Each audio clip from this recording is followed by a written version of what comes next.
Hello दोस्तों, स्वागत है आपका अपना YouTube channel education with KG में। आज हम आपके लिए एक नया टॉपिक गुप्त वंश से रिलेटेड टॉप 50 प्रश्न डिस्कस करने वाले हैं, जो किसी भी एग्ज़ाम के लिए बहुत ही इंपॉर्टेंट होने वाले हैं। चलिए वीडियो को स्टार्ट करते हैं। आज का हमारा पहला प्रश्न है, गुप्त वंश का संस्थापक कौन था?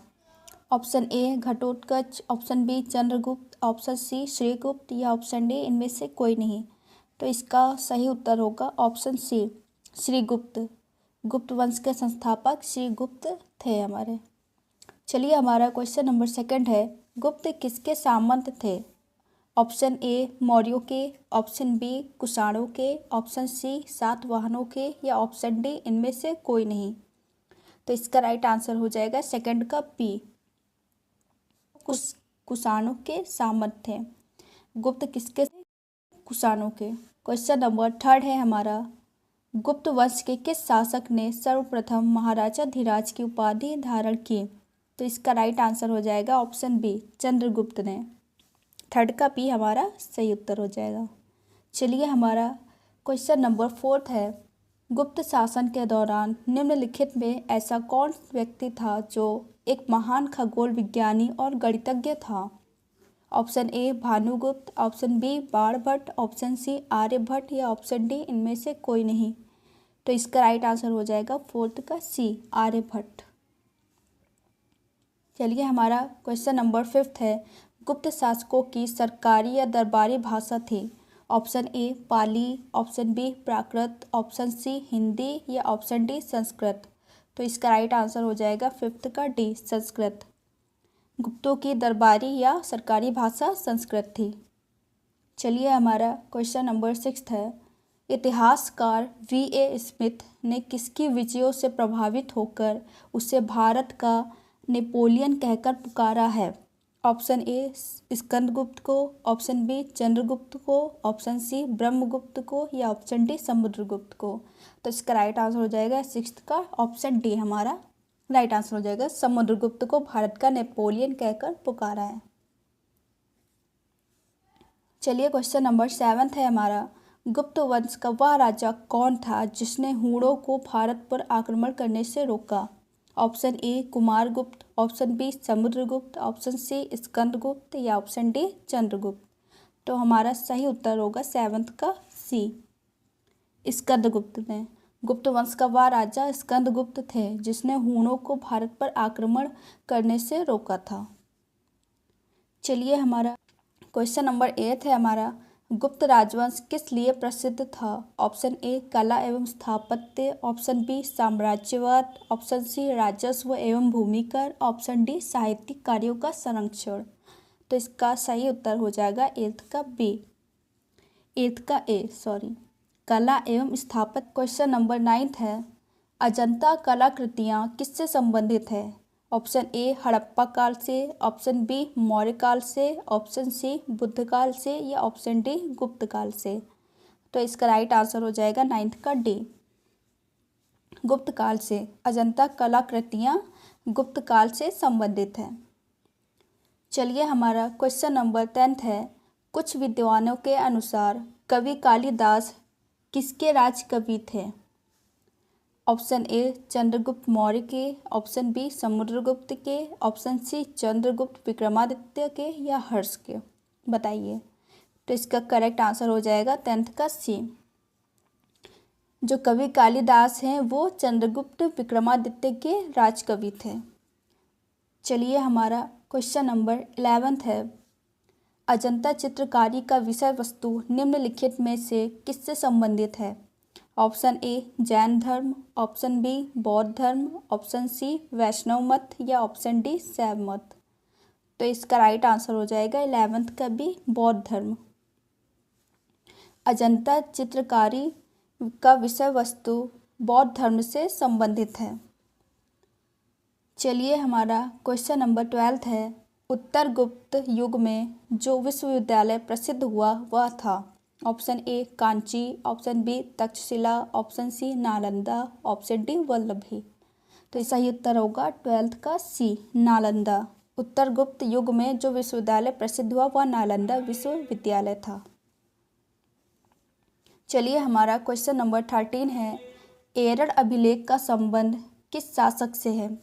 Option A Brahmagupta, option B Chandragupta first से, या ऑप्शन सी चंद्रगुप्त सेकंड, या ऑप्शन डी भानुगुप्त। तो इसका राइट आंसर हो जाएगा 13 का डी, भानुगुप्त। भानुगुप्त का एरड़ अभिलेख है जिसमें सती प्रथा का प्रथम साक्ष्य पाया गया है। ठीक है, चलिए हमारा क्वेश्चन नंबर 14 है, फाहियान किसके शासनकाल में भारत आया था? ऑप्शन ए चंद्रगुप्त फर्स्ट के, option B Ashoka, option C Harshavardhana, या ऑप्शन डी चंद्रगुप्त सेकंड। तो इसका राइट आंसर हो जाएगा 14 का D, Chandragupta second. Chandragupta second के समय फाहियान आया था। चलिए हमारा क्वेश्चन नंबर 15 है, भारतीय संस्कृति का स्वर्ण युग यानी गोल्डन एज था? ऑप्शन ए मौर्य काल, ऑप्शन बी राजपूत काल, या ऑप्शन सी चोल काल, या ऑप्शन डी गुप्त काल। तो इसका राइट आंसर हो जाएगा 15 का डी, गुप्त काल को गोल्डन एज कहा गया है। चलिए हमारा क्वेश्चन नंबर 16 है, फाहियान कहाँ का निवासी था? Option A Bhutan, option B America, option C चीन, या ऑप्शन डी बर्मा।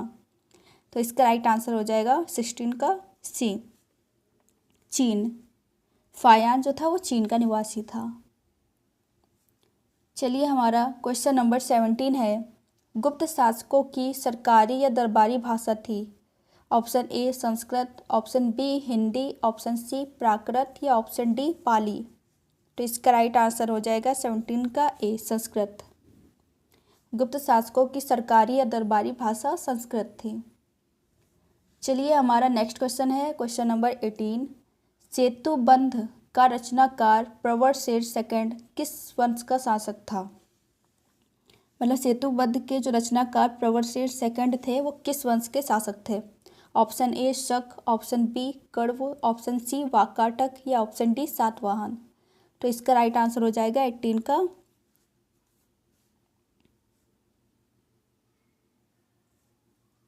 चलिए हमारा क्वेश्चन नंबर 19 है, किस गुप्तकालीन शासक को कविराज कहा गया? Option A Srigupta, option B Chandragupta second, option C Samudragupta, या ऑप्शन डी स्कंदगुप्त। तो इसका राइट आंसर हो जाएगा 19 का सी, समुद्रगुप्त को। समुद्रगुप्त को कविराज भी कहा गया है। चलिए हमारा क्वेश्चन नंबर 20 है, स्कंदगुप्त को किस स्तंभ लेख में सक्रूपम कहा गया है? ऑप्शन ए कहोम स्तंभ लेख, ऑप्शन बी जूनागढ़ अभिलेख, ऑप्शन सी प्रयाग प्रशस्ति, या ऑप्शन डी मंदसौर लेख। तो इसका सही उत्तर है 20 का ऑप्शन ए, कहोम स्तंभ लेख। चलिए हमारा क्वेश्चन नंबर 21 है, पहला गुप्त शासक जिसने सिक्के जारी किए थे? Option A Srigupta, option B Chandragupta प्रथम, ऑप्शन सी समुद्रगुप्त, या ऑप्शन डी चंद्रगुप्त सेकंड। बताइए।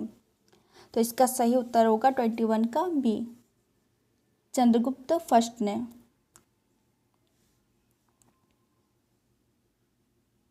चलिए हमारा क्वेश्चन नंबर 22 है, पृथ्व्या प्रथम वीर उपाधि थी? ऑप्शन ए समुद्रगुप्त की, ऑप्शन बी राजेंद्र प्रथम की, ऑप्शन सी अमोघवर्ष की, या ऑप्शन डी गौतमीपुत्र सतकर्णी की। तो इसका सही उत्तर है 22 का ऑप्शन ए, समुद्रगुप्त की। चलिए हमारा क्वेश्चन नंबर 23 है, परम भागवत उपाधि धारण करने वाला प्रथम गुप्त शासक था? Option A Chandragupta first, option B Samudragupta, option C Chandragupta second, या ऑप्शन डी रामगुप्त। तो इसका राइट आंसर हो जाएगा 23 का C, Chandragupta second. Chandragupta second ने परम भागवत की उपाधि धारण की थी। चलिए हमारा क्वेश्चन नंबर 24 है, दिल्ली के महरौली के कुव्वत उल इस्लाम मस्जिद के प्रांगण में स्थित प्रसिद्ध लौह स्तंभ किसकी स्मृति में है? Option A Ashoka, option B Raja Chandra, option C Harsha, या ऑप्शन डी अनंगपाल। तो इसका राइट आंसर हो जाएगा 24 का बी, राजा चंद्र। दिल्ली के महरौली में कुव्वत उल इस्लाम मस्जिद के प्रांगण में स्थित प्रसिद्ध लौह स्तंभ अभिलेख राजा चंद्र की स्मृति में है। चलिए हमारा क्वेश्चन नंबर 25 है, भाग और बलि थे ऑप्शन ए सैनिक विभाग, ऑप्शन बी राजस्व के स्रोत, ऑप्शन सी धार्मिक अनुष्ठान या ऑप्शन डी प्रशासकीय विभाग। तो इसका राइट आंसर हो जाएगा 25 का बी। ये राजस्व के स्रोत थे, भाग और बलि। चलिए हमारा क्वेश्चन नंबर 26 है, अधोलिखित में कौन गुप्तकालीन स्वर्ण मुद्रा है? ऑप्शन ए कौड़ी, ऑप्शन बी दिनार, ऑप्शन सी निस्क या ऑप्शन डी पौड़। तो इसका राइट आंसर हो जाएगा 26 का बी, दिनार। अधोलिखित में कौन गुप्तकालीन स्वर्ण मुद्रा है? वो है दिनार हमारी। ठीक है। चलिए हमारा क्वेश्चन नंबर 27 है, कालिदास द्वारा रचित मालविकाग्निमित्र नामक का नायक कौन था? Option A Pushyamitra Shunga, option B Gautamiputra Satakarni, option C Agnimitra या ऑप्शन डी चंद्रगुप्त सेकंड। तो इसका राइट आंसर हो जाएगा ऑप्शन सी हमारा 27 का सी, यानी अग्निमित्र। ये जो थे हमारे नायक थे मालविकाग्निमित्र के। चलिए हमारा क्वेश्चन नंबर 28 है, मुद्रा राक्षस का लेखक निम्न में कौन है? ऑप्शन ए अश्वघोष, option B Vishakhadatta, option C Kalidasa या ऑप्शन डी भास। तो इसका राइट आंसर है विशाखदत्त। ये जो है मुद्रा राक्षस के लेखक है हमारे। चलिए हमारा क्वेश्चन नंबर 29 है, कौन सा राजवंश हूणों के आक्रमण से अत्यंत विचलित हुआ? Option A Maurya, option B Kushan, option C Gupta या ऑप्शन डी शुंग। तो इसका राइट आंसर है 29 का सी, गुप्त। चलिए हमारा क्वेश्चन नंबर 30 है, गुप्त काल में उत्तर भारतीय व्यापार निम्नलिखित में से किस एक पत्तन से संचालित होता था? Option A Bharuch, option B Tamralipti, option C Kalyan या ऑप्शन डी काम्बे। तो इसका राइट आंसर है 30 का बी, ताम्रलिप्ति। चलिए हमारा क्वेश्चन नंबर 31 है, प्राचीन भारतीय गुप्त राजवंश के समय के संदर्भ में नगर, घंटाशाला, कदूरा तथा चौल किसके लिए विख्यात थे? ऑप्शन ए विदेशी व्यापार करने वाले बंदरगाह, ऑप्शन बी शक्तिशाली राज्यों की राजधानी, ऑप्शन सी उत्कृष्ट प्रस्तर कला तथा स्थापत्य से संबंधित स्थान या ऑप्शन डी बौद्ध धर्म के महत्वपूर्ण तीर्थ स्थल। तो इसका राइट आंसर है 31 का ए, विदेशी व्यापार करने वाले बंदरगाह के लिए विख्यात थे। चलिए हमारा क्वेश्चन नंबर 32 है, गुप्त शासकों द्वारा जारी किए गए चांदी के सिक्के कहलाते थे? ऑप्शन ए करसापड़, ऑप्शन बी रूपक, ऑप्शन सी दिनार या ऑप्शन डी पड़। तो इसका राइट आंसर है 32 का बी, रूपक। चांदी के सिक्कों को रूपक कहा जाता था और सोने के सिक्कों को दिनार कहा जाता था। चलिए हमारा नेक्स्ट क्वेश्चन है 33, निम्नलिखित में से कौन गुप्त काल में अपनी आयुर्विज्ञान विषयक रचना के लिए जाना जाता है? Option A Shudraka, option B Saumilla, option C Saunaka या ऑप्शन डी सुश्रुत। तो इसका राइट आंसर है 33 का ऑप्शन डी, सुश्रुत। चलिए हमारा क्वेश्चन नंबर 34 है, निम्नलिखित में से किसने न्यूटन से पूर्व ही बता दिया था कि सभी वस्तुएं पृथ्वी की ओर गुरुत्वाकर्षित होती हैं? तो इसका राइट आंसर क्या होगा?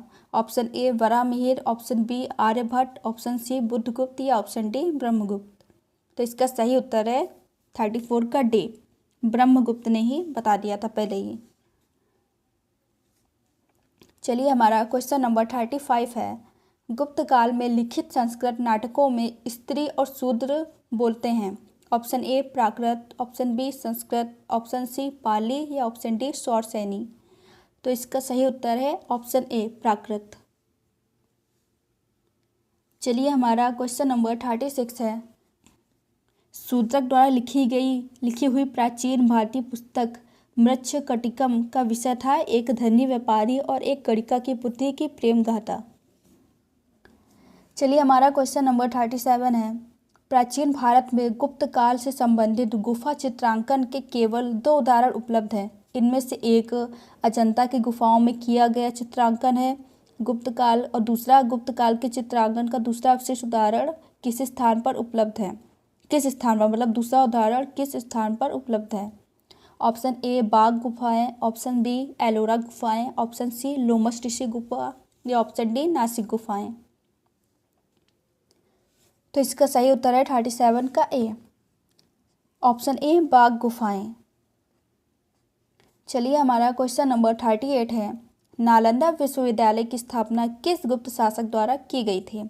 Option A Kumaragupta second, option B Kumaragupta first, option C Chandragupta second या ऑप्शन डी समुद्रगुप्त। तो इसका राइट आंसर है 38 का बी, कुमारगुप्त फर्स्ट ने नालंदा विश्वविद्यालय की स्थापना की थी। ये बहुत ही इंपॉर्टेंट क्वेश्चन है। चलिए हमारा क्वेश्चन नंबर 39 है, फाहियान का भारत आगमन का लक्ष्य यानी मिशन क्या था? ऑप्शन ए गुप्तकालीन राजाओं की प्रशासनिक व्यवस्था के बारे में जानकारी प्राप्त करना, ऑप्शन बी गुप्त काल के दौरान महिलाओं की सामाजिक स्थिति को समझना, ऑप्शन सी बौद्ध संस्थानों को देखना और बौद्ध पांडुलिपियों की प्रतियों का संग्रह करना, ऑप्शन डी गुप्तकालीन राजाओं के समय किसानों की दशा के बारे में पूर्ण ज्ञान प्राप्त करना। इसका राइट आंसर है 39 का सी, बौद्ध संस्थानों को देखना और बौद्ध पांडुलिपियों की प्रतियों का संग्रह करना। चलिए हमारा क्वेश्चन नंबर 40 है, मूल्यवान रत्नों में गुप्त काल के समय सर्वाधिक विदेशी व्यापार किस रत्न का होता था? ऑप्शन ए हीरा, ऑप्शन बी माणिक्य, ऑप्शन सी मोती या ऑप्शन डी पुखराज। तो इसका राइट आंसर है 40 का सी, मोती। चलिए हमारा क्वेश्चन नंबर 41 है, गुप्त शासकों के सिक्कों के बारे में निम्नलिखित में से कौन सा एक कथन सही है? 41 का सी हमारा राइट आंसर हो जाएगा। चलिए हमारा क्वेश्चन नंबर 42 है, अभिज्ञान शकुंतलम लिखने से पहले कालिदास ने निम्नलिखित में से कौन से दो नाटक लिखे थे? Option A Vikramorvashiyam, option B Malavikagnimitram, option C Swapna Pravasavadattam, option 4 Kadambari. देखिए नीचे दिए गए कोड का प्रयोग कर सही उत्तर चुनिए। तो ऑप्शन ए हमारे 1 और 2, ऑप्शन बी 1 और 3, ऑप्शन सी 1 और 4 या ऑप्शन डी 3 और 4। तो इसका राइट आंसर है 42 का ए, 1 और 2। देखिए अभिज्ञान शकुंतलम लिखने से पहले कालिदास ने विक्रमोर्वशीयम और मालविकाग्निमित्र लिखा था। ठीक है। चलिए हमारा क्वेश्चन नंबर 43 है, पल्लव वंश के संस्थापक कौन थे? Option A Simhavishnu, option B Simharaja, option C Bal Singh या ऑप्शन डी सिंह विष्णु। बताइए। तो इसका राइट आंसर हो जाएगा 43 का डी, सिंह विष्णु। चलिए हमारा क्वेश्चन नंबर 44 है, परम भागवत की उपाधि धारण करने वाला प्रथम गुप्त शासक कौन था? तो इसका राइट आंसर हो जाएगा 44 का बी, समुद्रगुप्त। परम भागवत की उपाधि धारण करने वाला प्रथम गुप्त शासक समुद्रगुप्त था। ठीक है। चलिए हमारा क्वेश्चन नंबर 45 है, पुंड्रवर्धन भुक्ति यानी प्रांत अवस्थित थी? ऑप्शन ए उत्तर बंगाल में, ऑप्शन बी बिहार में, ऑप्शन सी उड़ीसा में या ऑप्शन डी असम में। तो इसका राइट आंसर हो जाएगा 45 का ए, उत्तर के बंगाल में। चलिए हमारा क्वेश्चन नंबर 46 है, गुप्त राजा जिसने विक्रमादित्य की पदवी ग्रहण की थी यानी उपाधि धारण की थी? Option A Skandagupta, option B Samudragupta, option C Chandragupta द्वितीय या ऑप्शन डी कुमारगुप्त। तो इसका राइट आंसर हो जाएगा चंद्रगुप्त सेकंड ने। चंद्रगुप्त सेकंड को विक्रमादित्य कहा जाता है क्योंकि उन्होंने विक्रमादित्य की उपाधि धारण की थी। चलिए हमारा क्वेश्चन नंबर 47 है, कुतुब मीनार के निकट स्थित लौह स्तंभ वैज्ञानिकों का ध्यान क्यों खींच रहा है? ऑप्शन ए उसकी पुरावशेषता के कारण, ऑप्शन बी उसकी चमक दमक के कारण, ऑप्शन सी उसकी कठोरता के कारण या ऑप्शन डी उसकी उंग रोधकता के कारण। तो इसका राइट आंसर है 47 का डी, उसकी जंग रोधकता के कारण। ठीक है। चलिए हमारा क्वेश्चन नंबर 48 है, मिहिर कुल का संबंध था? ऑप्शन ए गुप्त, ऑप्शन सी, ऑप्शन बी हूण, ऑप्शन सी कुषाण या ऑप्शन डी मौखरी। तो इसका राइट आंसर है 48 का बी, हूण। हूण वंश का संबंध, मिहिर कुल का संबंध हूणों से था, मतलब मिहिर कुल का संबंध हूणों से था। ऑप्शन ए क्वेश्चन नंबर 49 है हमारा, कन्नौज को सर्वप्रथम मान्यता प्रदान करने वाले थे। Option A Maurya, option B Gupta, option C Maukhari या ऑप्शन डी कुषाण। तो इसका राइट आंसर है 49 का सी, मौखरी। कन्नौज को सर्वप्रथम महत्व प्रदान करने वाले मौखरी थे। चलिए हमारा लास्ट क्वेश्चन है, क्वेश्चन नंबर 50। सुदर्शन झील जिसका निर्माण चंद्रगुप्त मौर्य के सौराष्ट्र प्रांत के गवर्नर पुष्पगुप्त ने करवाया था तथा जिसकी मरम्मत पहली बार शक शासक रुद्रदामन ने करवाई थी, दूसरी बार मरम्मत किसने करवाई थी? Option A Samudragupta, option B Skandagupta, option C Chandragupta second या ऑप्शन डी कुमारगुप्त। तो इसका राइट आंसर है 50 का ए, समुद्रगुप्त ने इसकी मरम्मत करवाई थी। चलिए हमारा क्वेश्चन नंबर 51 है, किसने अंतिम शक शासक रुद्र सिंह थर्ड को पराजित कर और उसकी हत्या कर शकों का अंतिम रूप से उन्मूलन किया? तो इसका राइट आंसर है 51 का डी, स्कंदगुप्त ने।